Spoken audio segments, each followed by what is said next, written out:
Hey everyone, and welcome to this explainer. I am absolutely thrilled you're here with us today. We're going to embark on a really fascinating journey. We're starting with a deeply revered ancient indigenous practice and tracking its evolution all the way into a super specific modern method for spiritual reconnection. It's a beautifully structured path, and we're going to break the whole shebang down step by step so you can truly grasp both its history and exactly how to use it.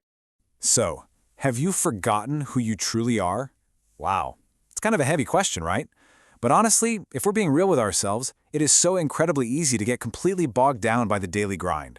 We get swept up in all this human drama, the bills, the relationships, the endless to-do lists, and before we even realize it, we lose touch with our true original intentions. We basically forget that deeper, spiritual part of ourselves. And that brings us perfectly to this quote from Alyce Dylan. She writes, "Somewhere along the way, however, most of us completely lose touch with this intention and become wholly absorbed in this human experience." This right here, this is the core problem we're addressing today.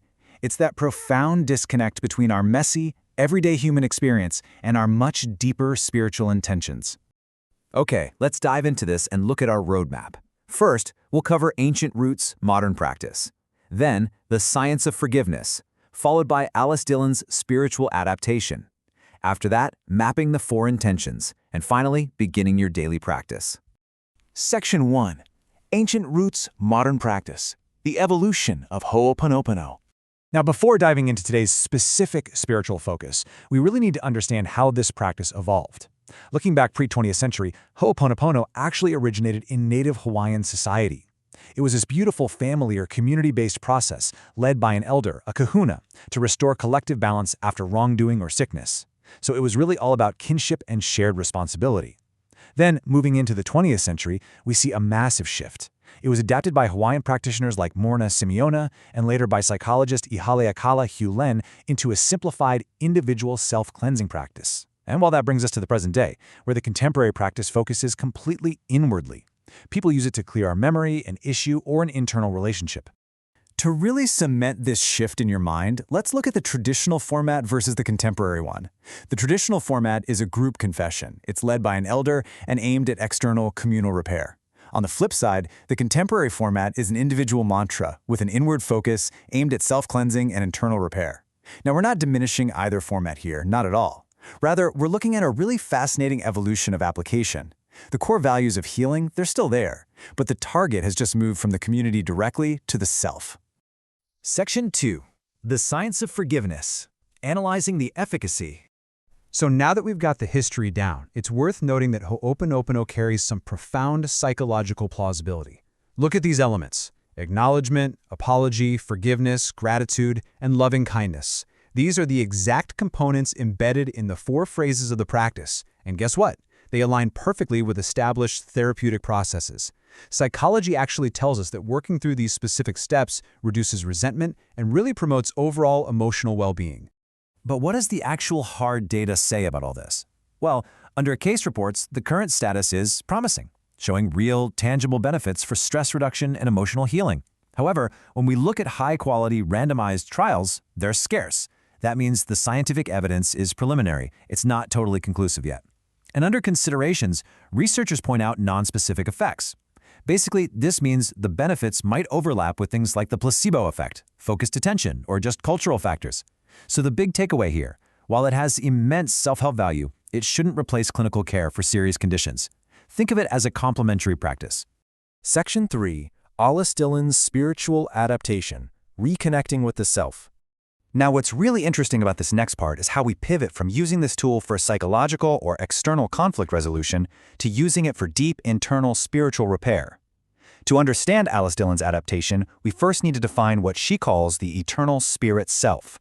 According to her, this is a spiritual entity that exists just a few layers of frequency above your daily human experience, but, and this is absolutely vital, it is always connected and always with you. I want you to literally visualize this right now. Picture your eternal self hovering just a few frequencies above you, just waiting to reconnect. Section 4. Mapping the four intentions. The core of the practice. Okay, this is the climax of our explainer. We're going to break down Dylan's hyper-specific spiritual application of the four traditional phrases. The first phrase is the classic mantra, "I'm sorry," But the intention you are holding in your mind while you say it is, that I got distracted with all this human life drama. You see, you aren't apologizing to another person here. You are apologizing directly to your own spirit self for getting so utterly absorbed in the physical world that you just kind of abandoned your spiritual connection. Let's move to the next phrase and see how this builds. The mantra is, please forgive me. And the specific intention you hold is, for having forgotten who I truly am, which of course you will forgive. Notice the confidence in that intention? Because you are communicating with your higher self, there's this inherent understanding that forgiveness is an absolute given. You are simply acknowledging the forgetfulness. Moving right along, the third phrase is, thank you. The intention you are broadcasting to your eternal self here is for both hanging in there with me and for the forgiveness. This is about profound gratitude for the patience of your spirit self. Despite all your human distractions, that higher frequency part of you has endured. It's maintained the connection, and it's offered total, unconditional forgiveness. And the final phrase in the sequence is, I love you. The intention here is to recognize that, in the truest sense, we are connected with a bond of pure love. This wraps up the mapping by reinforcing that unbreakable foundational bond between your human form and your eternal form. It essentially seals the bridge you are building. Section 5. Beginning your daily practice. Actionable steps. We've covered the history, the science, and the specific intentions. Now let's move into the resolution of our explainer and outline exactly how you can execute Dylan's method today. Putting this into practice requires a daily ritual. Step 1, sit quietly without distractions. Step 2, visualize your true eternal spirit self exactly like we discussed earlier. Step 3, repeat the 4 mantras with the specific spiritual intent. Now, it's really important to note you only need to say the traditional short mantras, whether aloud or silently. Just, I'm sorry, please forgive me, thank you, I love you. But, and this is the key, as you say them, you absolutely must actively hold Dylan's expanded, specific intentions in your mind. So the crucial point here is the number 19. According to Alyce Dylan's guided practice, 19 is the minimum number of times you should repeat this 4-phrase sequence. You can certainly carry on as long as you need to until you truly feel a shift in your awareness, but you really want to aim for at least 19 repetitions to properly honor the practice and begin rebuilding that bridge. I want to leave you with this final provocative thought. How will your human experience change once you repair the bridge to your eternal self? If you can quiet the human drama and truly align with that higher frequency, what becomes possible for you? It's a fascinating question, and I really hope this explainer has given you the structured tools to find out for yourself. Thank you so much for joining me on this journey today.